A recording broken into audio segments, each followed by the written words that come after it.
Hello everybody, I want to show you with this video how you can take a screenshot with the Samsung Galaxy A05s.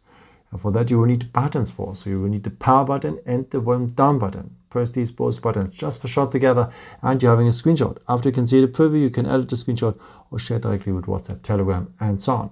So one more time, the power button and the volume down button just for shot together and you're having a screenshot. If you tap now in the editing symbol, then you can draw something here maybe inside if you want, or you can highlight something.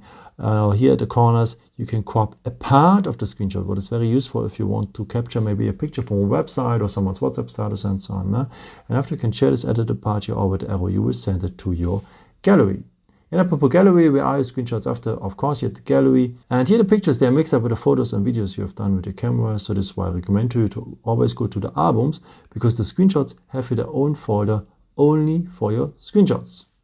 Yeah, I hope I could help you with this video and answer your question. And yeah, maybe if you want, you can leave me a nice comment or give me a thumbs up. That would be very helpful for more videos. Thank you so much for. And I've got also some other videos if you're interested in, with some more tips and tricks and so on. You can also subscribe me if you haven't done it before. Thank you so much for all your support, and yeah, maybe the next time. Ciao.